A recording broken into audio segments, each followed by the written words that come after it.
C'est qui? Ça, c'est ma fille, Stéphanie. On a une grosse party de 80 ans à ma mère aujourd'hui.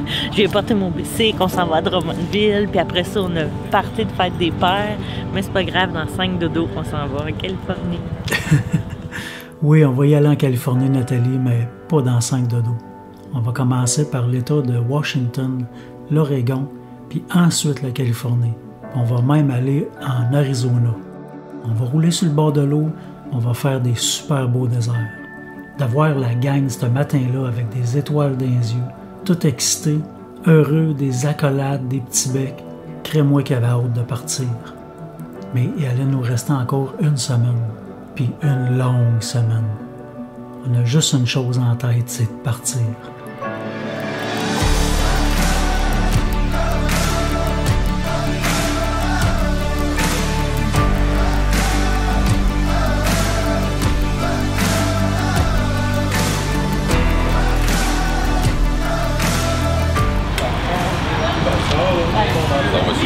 Sorte ma guinée, t'as l'air à vouloir le frotter plus que non, je pense que je regarde.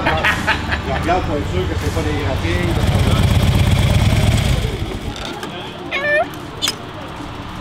On est rendu! T'es-tu hâte? Beaucoup. Plus que ça. Salut, OK. mon partenaire de chambre. Tout ce que tu vas dire peut être... C'est moi et toi qui allons... Manon d'un litre, puis... Les deux gars.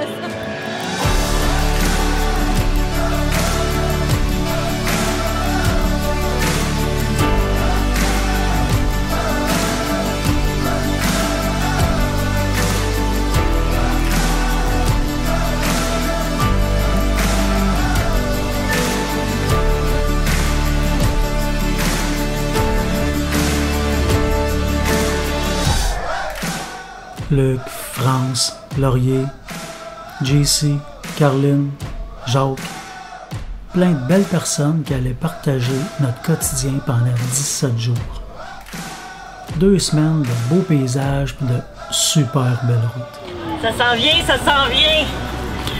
Vive la Californie! Je suis tannée d'avoir froid, moi je suis écœurée.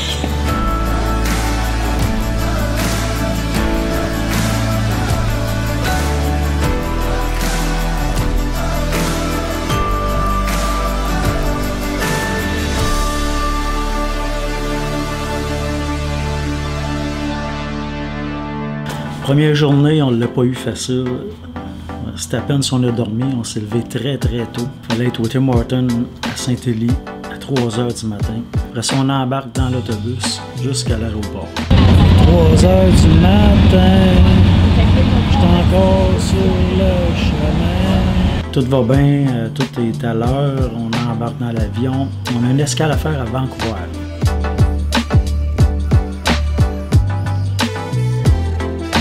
On change d'avion, on embarque dans une pas mal plus petit avion. C'est la première fois que je voyais cette grosseur-là. Fait qu'on s'assit tout. Là, moi, je vois de loin un peu, 3 bancs en avant de moi, un monsieur qui est à côté de son dossier, le bras du train à terre dans l'allée. Il a pas l'air à filer bien, je sais pas trop pourquoi. Je me demande s'il est arrivé comme ça. Puis là, tout le monde est inquiète, on le regarde, là, les agents de bord essaient de le redresser, essaient de se parler. Ça a l'air être nébuleux ce qu'il dit, ils n'ont pas l'air à trop comprendre. Savez-vous où ce que vous êtes? Je trouvais que ça ressemblait pas mal à un AVC, ou je suis pas médecin, là, mais en tout cas, c'était spécial. Là. Tout ça a fait que les pompiers, les ambulanciers entrent dans l'avion. On n'est pas parti encore. On ressort le monsieur de l'avion, puis faut qu'il s'en occupe. Mais tout ça, ça a pris énormément de temps. Fait que là, on n'est pas parti. C'est très triste pour le monsieur. Je sais pas ce qui s'est passé avec après. Là, ensuite, là, on est prêt à partir. Puis le pilote nous informe qu'on ne peut pas partir tout de suite parce qu'on a pris du retard. Puis là, à l'heure d'arriver à Seattle, il va y avoir trop de trafic aérien. Fait qu'il faut attendre encore. Nos motos sont toutes descendues dans le stationnement chez Harley-Davidson à Renton. Renton, c'est en banlieue de Seattle. Je sais pas si ça fait partie de Seattle. Allô, Seattle, on vient d'arriver là, venez nous chercher. On est perdus! Moi, j'ai écrit, on a un retard, fait qu'à quelle heure demain matin qu'on va chercher les motos? Non, tu viens chercher les motos tout de suite, là.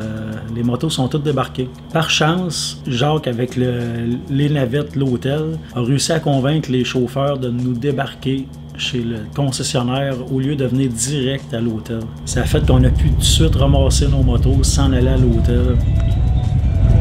Heureux de vous voir. Moi, j'attends que t'enlèves ton casque. Oui. Moi, je t'embrasse. Il y en avait déjà une batch qui était partie parce qu'on était un méchant groupe. Là. Quand on est revenu à l'hôtel, on a rembarqué ces chauffeurs-là pour les ramener chez le concessionnaire qui était pas trop loin de l'hôtel pour qu'ils aillent chercher le moto. Moi, j'ai embarqué Mike. C'est la première fois que mon Harley, il y avait une charge aussi importante à traîner. J'avais mon trailer bien plein, les valises pleines, le tow-pack plein, puis Mike assis sur le deuxième étage en arrière. Hey, c'est confortable. T'es à côté? Pas de piste de boule? S'il serait en short, il aurait du poil à mes jambes à passer. Non, tu peux agresser, c'est pas de problème. Oui, il aime ça. On s'est fait bien agacer, puis il y a eu quelques photos qui ont été prises, c'est sûr. Ça faisait changement pas mal de Manon en arrière de moi. C'est ça. Là, moi, je pensais pas de faire un beau voyage comme qu'on s'en va faire à cause que j'avais un problème au cœur, malformation. Fait que on va voir comment ça va se dérouler. Mais on est en forme, mais que les morceaux nœuds, on devrait être bon pour faire le tour. On part pour un beau voyage. D'habitude, je suis habitué avec mes chums de gars. On part, on fait des villages de fous. Cette année, on part 2 semaines. J'amène ma blonde. On va des plus beaux paysages. On va être super trippants. Ouais, puis moi, c'est la première fois que je pars 2 semaines. Fait que ça va être quelque chose, mais on sait que ça va être un beau voyage avec Pascal et Manon, là, une belle organisation. On est finalement enfin à Seattle, à notre hôtel. Tout bien excité, fatigué, mais bien excité. On allait se reposer pour se préparer pour une journée libre à Seattle, le lendemain de notre arrivée. Regardez-moi ça, c'est la gang de bicycles-là. C'est débile, tout ça, on part quasiment tout ensemble. Je pense qu'il y en a 2 qui viennent pas avec nous autres. Tout le reste, on va suivre.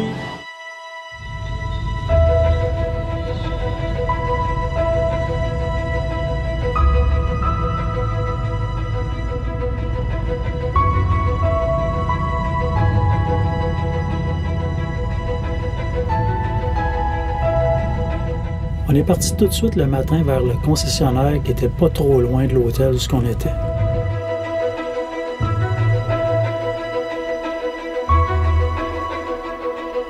Lynn s'est acheté une casquette qui aurait pu facilement faire partie du film 50 Shades of Grey. Je vous le dis, j'ai jamais vu un concessionnaire avec des motos aussi bien alignées.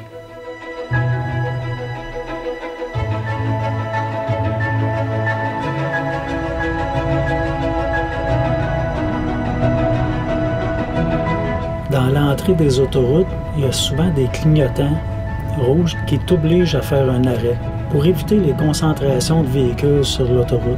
Mais quand tu es en gang de bike comme ça, veux pas, tu n'auras pas le choix d'être séparé.